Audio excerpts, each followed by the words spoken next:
berpihak kembali kepada orang lain. Bapak Ibu kaum muslimin dan muslimat, jamaah sholat maghrib dan juga isya yang dimuliakan oleh Allah, mari pada kesempatan malam yang mulia ini, sambil kembali kita niat iktikaf di rumah Allah, mari sama-sama kita kembali melanjutkan pengajian tafsir kita dengan kitab Tafsir Al-Quranil Azim karya Imam Ibnu Katsir rahimahullahu ta'ala anhu. Dan insyaallah pada kesempatan malam ini kita kembali akan melanjutkan bahasan kita dengan surat Al-Baqarah ayat 184, di mana pada ayat tersebut Allah Subhanahu wa taala berfirman, ayyaman ma'dudat faman kana minkum maridan aw ala safarin fa iddatun min ayyamin ukhra. Puasa yang Allah Subhanahu wa taala wajibkan kepada kaum muslimin sebelum turunnya syariat puasa di bulan suci Ramadan hanya beberapa hari pada setiap bulan, ya. Jadi puasa yang Allah wajibkan pada surat Al-Baqarah ayat 183, ya ayyuhalladzina amanu kutiba alaikumusiyam kama kutiba alal ladzina min qablikum la'allakum tattaqun. Puasa itu Allah Subhanahu wa taala sebut dalam ayat berikutnya ayyaman ma'dudat, beberapa hari pada setiap bulan, atau lebih tepatnya 3 hari pada setiap bulan. Summa bayyana hukma siyami ala makana alaihil amri fi ibtida'il Islam, ya. Jadi dari awal surat Al-Baqarah 184 Allah menjelaskan hukum puasa ala makana alaihil amru fi ibtida'il Islam, sebagaimana perintah Allah kepada kaum muslimin di awal mula turunnya syariat Islam. Faqala, selanjutnya Allah di dalam ayat yang sama berfirman, faman kana minkum maridan aw ala safarin fa iddatun min ayyamin ukhra. Ai al-marid, makna daripada ayat itu apa? Kata Imam Ibnu Katsir, ai al-marid, orang yang sakit, wal musafir, orang yang melakukan satu perjalanan jauh. Sepakat para ulama mengatakan yang dimaksud perjalanan jauh yang membolehkan kita untuk tidak berpuasa sama sejauh perjalanan yang membolehkan kita melakukan jamak dan qasar salat, ya. Lebih kurang kalau dalam hadis Nabi disebut arba'atu marahilin, 4 marhalah. Kalau dihitung-hitung oleh para ulama sekarang dengan ukuran zaman kita, lebih kurang 89 km. Jadi kalau kita melakukan atau menempuh satu perjalanan darat, nah ini perjalanan darat Bapak Ibu, ya, berbeda halnya dengan perjalanan laut. Saya pernah satu kali pergi ke Sabang. Setibanya di Baluhan, dekat masjid dari pelabuhan, kita sholat. Saya sholatnya jamak dan qasar. Ada sebahagian rombongan kita itu bertanya, Pak Ustadz, bukankah Sabang dan Banda Aceh itu jaraknya kurang dari 40 kilo? Iya benar. Terus seharusnya kita tidak boleh menjamak dan qasar sholat. Boleh. Yang gak boleh itu kalau perjalanan darat. Perjalanan darat 89 kilo.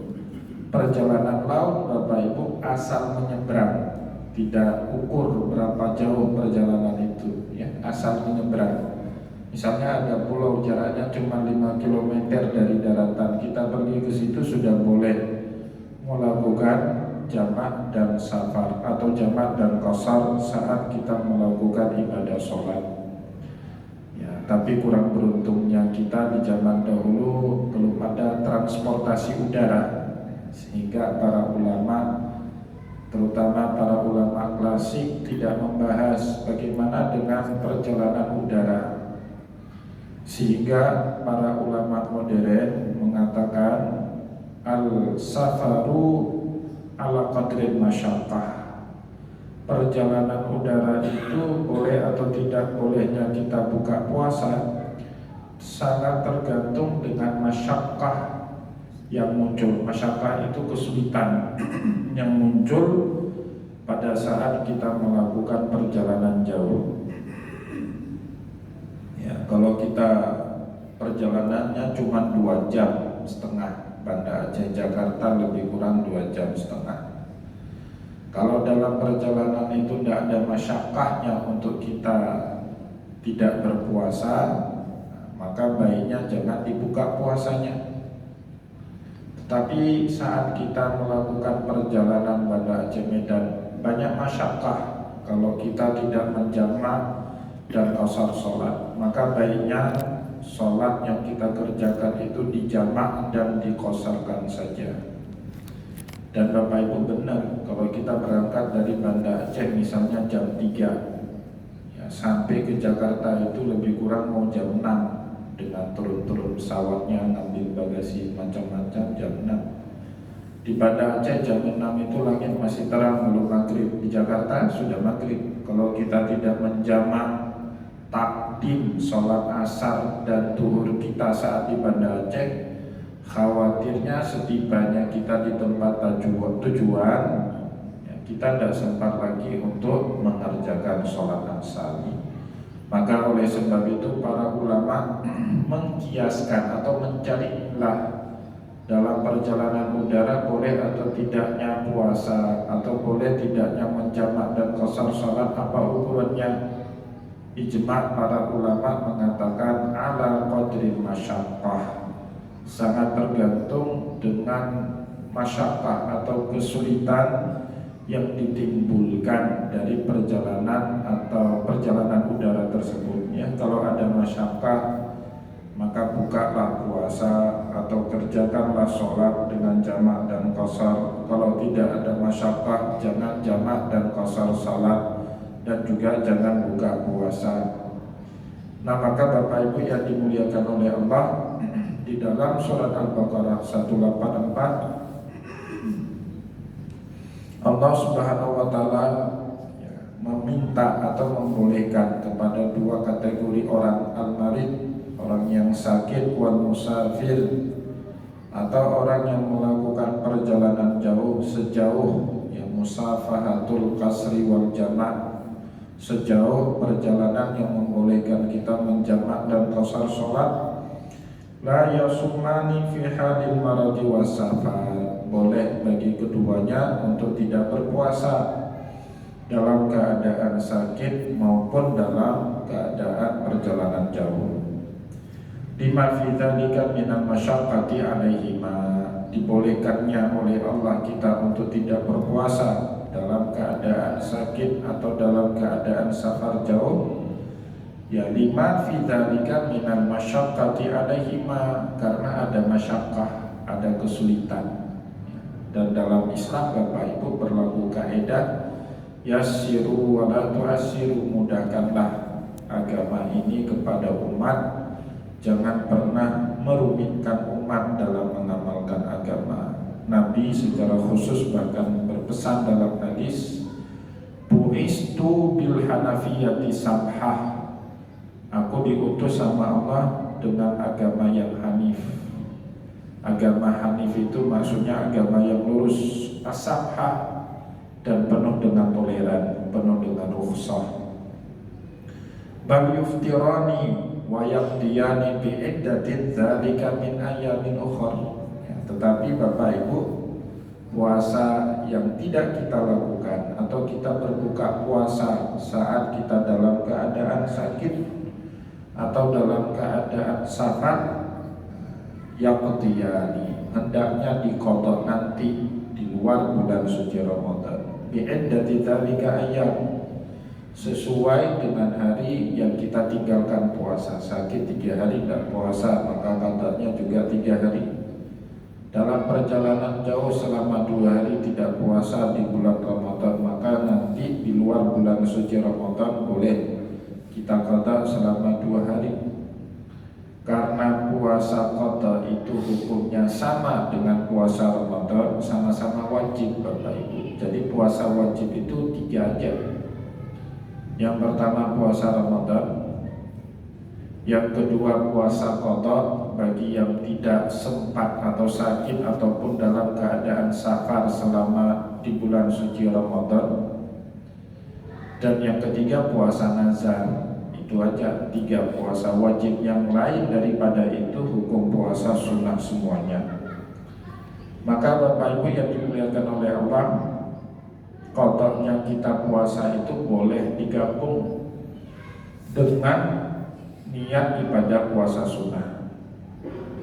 Misalnya Bapak Ibu mau segera qada puasa Ramadan yang tinggal di bulan Syawal, ambilnya di hari Senin, niatnya puasa qada, maka pahala puasa 6 hari Syawal dan puasa Senin dan juga nanti Kamis juga dapat. Sama Bapak Ibu seperti orang yang datang telat ke masjid, tidak sempat lagi sholat tahiyatul masjid dan juga sholat sunat rawatib qobliyah. Tapi Nabi Muhammad melarang kita duduk. Tunggu saja sambil dalam keadaan berdiri sampai dikumandangkan iqamah, langsung kita sholat wajib. Itu pahala tahiyatul masjid dan juga 2 rakaat rawatib qobliyahnya dapat, walaupun tidak sempat kita kerjakan ya. Pahalanya dapat, fadilahnya tidak ya. Jadi pahala beda dengan fadilah. Fadilah itu kompensasi dari satu amalan yang kita lakukan. Bahwa dengan sholat duha ya, kita dapat pahala dan fadilah. Fadilahnya apa? Mudah rezeki ya. Bahwa dengan sholat tahajud kita dapat pahala, juga dapat fadilah. Fadilahnya sholat tahajud apa? Asa ayyaba'atsaka rabbuka maqaman mahmuda. Moga-moga Allah Subhanahu wa taala mengangkat kita ke dalam derajat orang-orang yang terpuji. Ya, jadi beda fadilah. Fadilah itu harus kerjakan. Tapi kalau kita tidak kerjakan, ya, kita dapat pahalanya kalau melakukan sesuai dengan prosedur syariat. Wa amma sahihul muqim, adapun orang yang sehat, orang yang tidak bermusafir, orang yang sehat. As-sahih, sehat artinya al-muqim, yang tidak dalam keadaan safar tapi menetap di suatu tempat. Alladzi la yutiqu shiyam, tapi tidak mampu untuk puasa, bukan karena sakit, bukan karena musafir. Ini Bapak Ibu yang dimuliakan oleh Allah, faqad kana mukhayyiran baina shiyam wa bainal it'am. Allah dalam lanjutan ayat tadi memberikan pilihan opsional kepada orang sehat, tidak sakit, orang yang mungkin tidak melakukan safar, tetapi la yutiqu shiyam, tidak punya kemampuan lagi untuk berpuasa dengan berbagai sebab. Contoh, perempuan hamil itu kan kalau dia puasa takut lemas, ya, berbadan tua, gak cukup gizi buat anak bayinya, ya, maka bayinya jangan berpuasa. Ya, wanita hamil, ya, setelah hamil harus menyusui lagi selama 2 tahun berturut-turut, ya, sebagaimana perintah Allah dalam Al-Quran kepada setiap ibu hamil itu baiknya menyusui bayinya itu selama 2 tahun. Wal walidatu yurdi'na auladahunna haulaini kamilaini liman arada ayyutimma radha'ah. Dan bagi seorang perempuan yang menyusui, hendaknya dia menyusui bayinya itu haulaini kamilain, 2 tahun sempurna, liman arada ayyutimma radha'ah. Kalau dia mau menyempurnakan masa penyusuan kepada bayinya, wajibnya dalam fikih 6 bulan Bapak Ibu. Perempuan itu dosa loh Bapak Ibu kalau dia tidak menyusui bayi yang baru dia lahirkan minimal 6 bulan, itu dosa.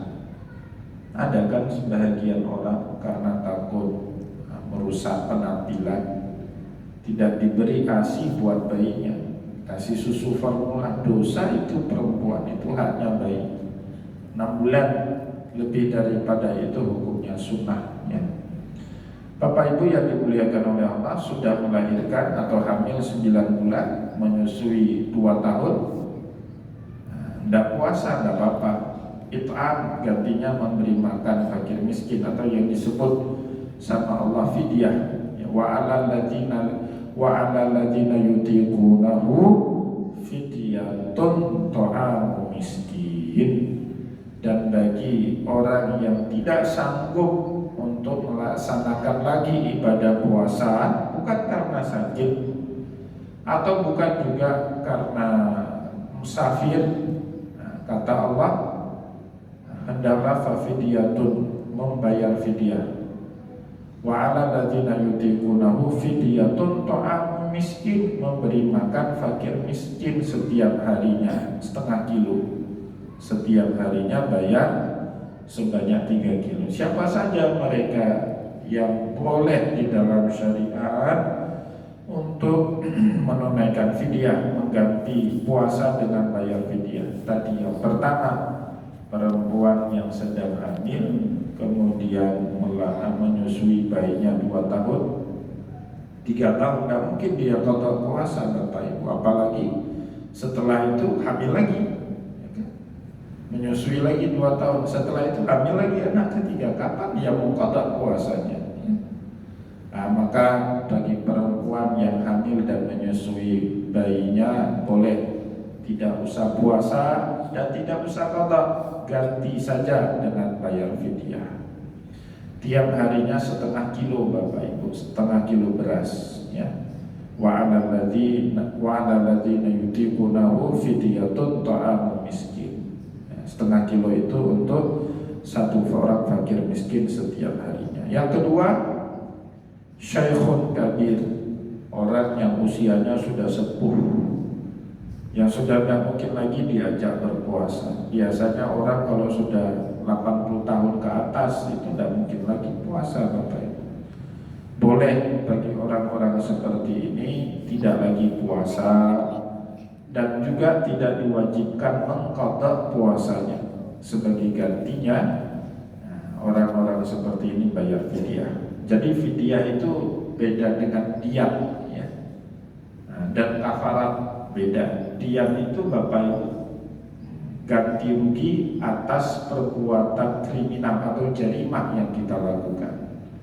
Kita bunuh orang, seharusnya kita dikisos, tapi dapat pengampunan dari keluarganya korban. Nah, maka hukum kisasnya gugur, diganti dengan bayar diat namanya.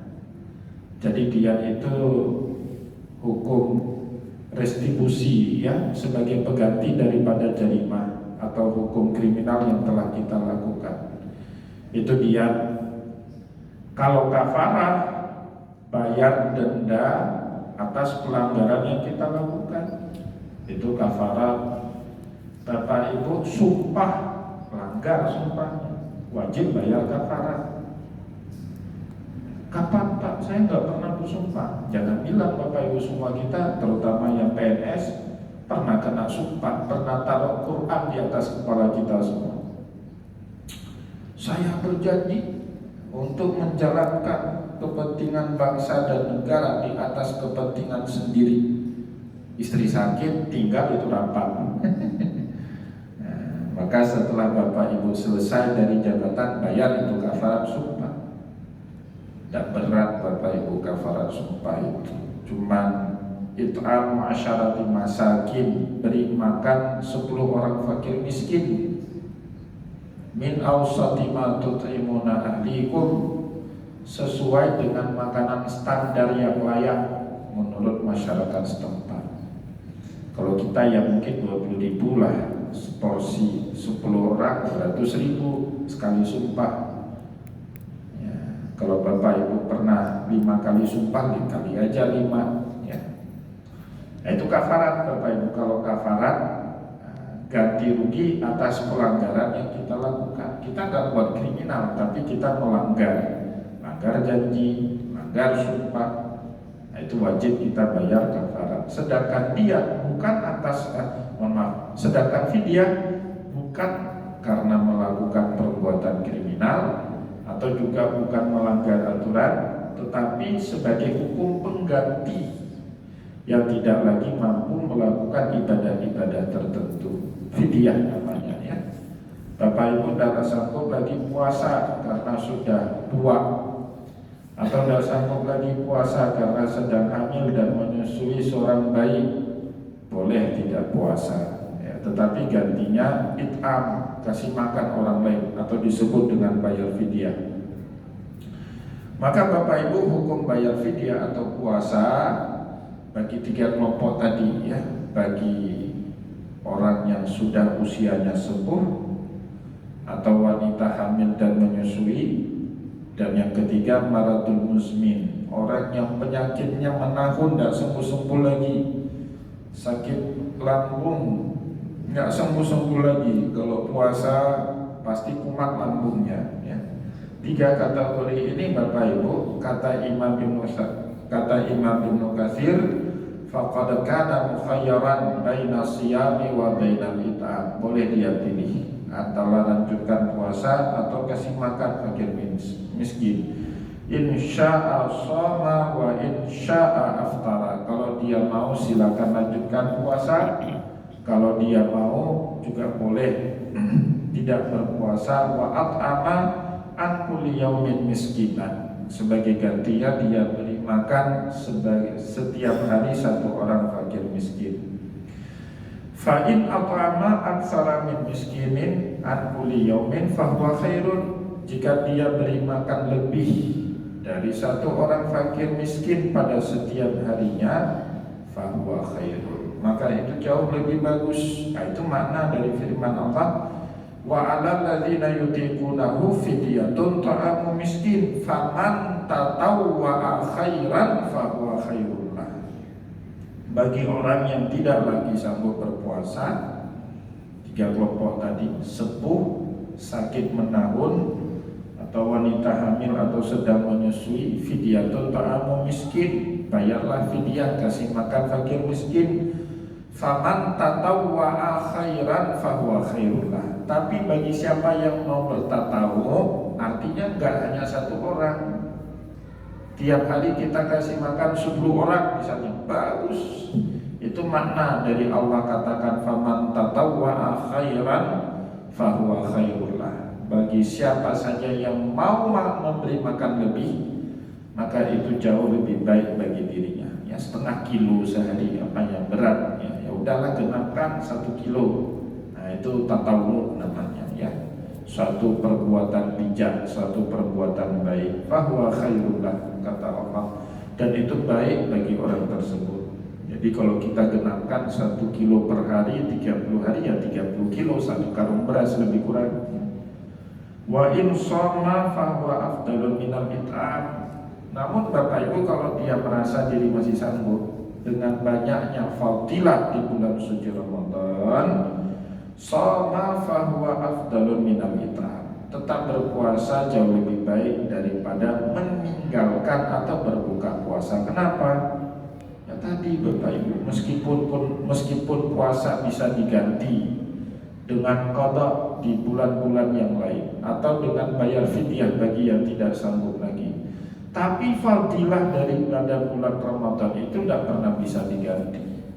Itulah yang menjelaskan kenapa masyarakat kita Bapak Ibu, kalau melakukan perjalanan jauh, dia milih ngambil rukhsah saat mengerjakan sholat. Ya, misalnya ini Prof Tongku pulang ke Medan bulan Ramadan, pasti sholatnya jamak asar kan? Iya, pasti. Tapi puasanya bukan? Enggak. Kenapa enggak buka puasa? Kenapa tembang pilih? Yang tadi Bapak Ibu, meskipun puasa boleh diganti, tapi fadilah dari bulan suci Ramadan itu tidak pernah bisa diganti dengan bulan-bulan yang lain. Ibadah sunnahnya dihitung sebagai ibadah wajib sama Allah, dan ibadah wajibnya dilipat gandakan berkali-kali lipat ganda. kalau kita kerjakan di bulan suci Ramadan itu yang gak bisa dapat ganti.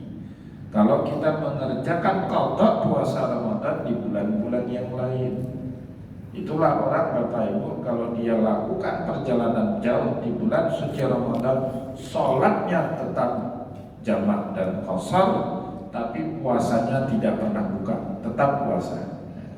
Selama dia masih mampu ya, tapi kalau sudah tidak mampu, tidak baik juga memaksakan diri dia untuk tetap berpuasa. Qalahu Ibnu Mas'udin, pendapat ini ya difatwakan oleh banyak sahabat Nabi seperti Abdullah bin Mas'ud, Abdullah bin Abbas, atau juga tabi'in Imam Mujahid, Paus, wa Maqatil bin Hibban, wa ghairuhu minas salaf, dan ulama-ulama yang lain dari generasi salaf. Walihada qala ta'ala, oleh sebab itu Allah Subhanahu wa taala berfirman, tadi sudah kita bacakan ayatnya, wa 'alal ladzina yutiqunahu fidyatun ta'amu miskin faman tatawwa'a khairan fahuwa khairun lahu wa antasumu khairun lakum in kuntum ta'lamun. Wa antasumu khairun lakum, kamu tetap memilih berpuasa itu jauh lebih baik bagi kamu in kuntum ta'lamun, jika kalian mengetahui. Nah, jadi itu Bapak Ibu sebab banyak kita tidak ngambil rukhsah berpuasa walaupun mungkin dalam keadaan safar atau dalam keadaan sakit. Selama sakit dan safar itu masih bisa kita ukur, masih dalam kemampuan kita. Wa qala Imam Ahmad, berkata Imam Ahmad ya, di dalam musnadnya beliau meriwayatkan sebuah hadis. Hadatsana Abu Nadhr, hadatsana Al-Mas'udi, hadatsana Amr bin Murrah, an Abdurrahman bin Abi Laila, an Mu'adz bin Jabal radhiyallahu anhu. Sahabat Nabi Mu'adz bin Jabal pernah menuturkan kepada kita sebagaimana yang diriwayatkan oleh Imam Ahmad di dalam kitab musnadnya. Apa kata Mu'adz bin Jabal? Qala uhillatis salatu salasata ahwalin. Salat itu disyariatkan kepada kita umat Islam melalui 3 tahapan. Wa uhillas siyama salasata ahwalin, sebagaimana juga Allah mensyariatkan ibadah puasa kepada kita melalui 3 tahapan. Nah, itu sesuai dengan agama ya. Salah satu prinsip dalam syariat kita apa Bapak Ibu? At-tadarruj fi syar'i. Jadi syariat Allah itu tidak langsung main satu kali hukum itu terus, tidak, bertahap. Khamar saja Bapak Ibu 4 ayat sampai ayat terakhir baru haram. Ayat pertama belum haram, ayat kedua haram terbatas, ayat ketiga dalam waktu tertentu, ayat keempat baru khamar itu haram dalam semua keadaan di semua tempat. Ayat pertama bahkan Allah muji khamar Bapak Ibu, wa min samaratin nakhili wal a'nabi tatakhiduna minhu sakaran wa rizqan hasana. Dari perasan anggur maupun dari perasan kurma, kata Allah tatakhiduna minhu sakaran, kamu bisa mengambil suatu zat yang memabukkan, wariskan hasanah, dan juga ada rezeki yang baik di situ. Pujian untuk khamar. Ayat pertama.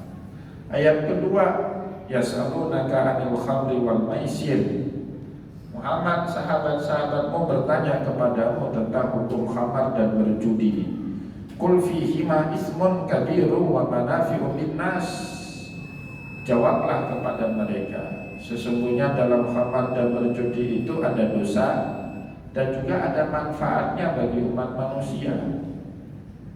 Main judi itu kalau menang banyak manfaatnya Pak, yang jangan kalah. Begitu juga jual khamar, bagi penjualnya banyak manfaatnya, jangan minum. Tapi Allah masih bilang wa ismuhuma akbaru min naf'ihima, dosanya itu lebih besar. Mafsadah yang ditimbulkan oleh perjudian, oleh minuman keras lebih besar daripada manfaatnya. Nah, itu belum tegas Allah mengharamkan khamar. Di lain ayat Allah mengharamkan khamar bagi para sahabat menjelang masuk waktu sholat, karena ada peristiwa Umar bin Khattab sholat berjamaah, baca surat Al-Kafirun, tidak sampai-sampai ayat terakhirnya, Qul ya ayyuhal kafirun la a'budu ma ta'budun wala ana a'budu ma ta'budun wala abidu ma a'budun. Balik-balik terus itu. Turun ayat ya ayyuhalladzina amanu la taqrabu sholata wa antum sukara hatta ta'lamu ma taqulun. Orang-orang yang beriman, janganlah kalian mendekati sholat sedang kalian dalam keadaan mabuk sampai kalian paham apa yang kalian ucapkan. Baru ayat keempat Bapak Ibu turun ayat yang tegas mengharamkan khamar. Ya ayyuhalladzina amanu innamal khamru wal maisiru wal ansabu wal azlamu rijsun min amali syaitani fajtanibuhu la'allakum tuflihun. Itu yang dikatakan oleh para ulama. Prinsip syariat Islam itu apa? Tadarruj fi syar'i. Dia bertahap, tidak langsung main menghakimi, ya.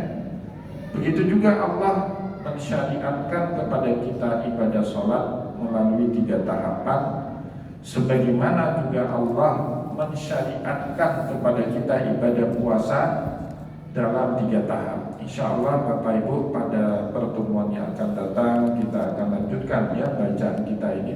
3 tahapan sholat itu apa-apa aja. Sebagaimana nanti juga Mu'az bin Jabal menuturkan kepada kita 3 tahapan dalam pensyariatan ibadah puasa Ramadan kepada kita semua. Semoga apa yang telah kita sampaikan pada kesempatan malam ini bermanfaat kepada kita semua. Saya mohon maaf jika ada yang tidak berkenan. Wallahu muwaffiq ila aqwamit thariq wa nasrun minallahi wa fathun qarib. Wassalamualaikum warahmatullahi wabarakatuh.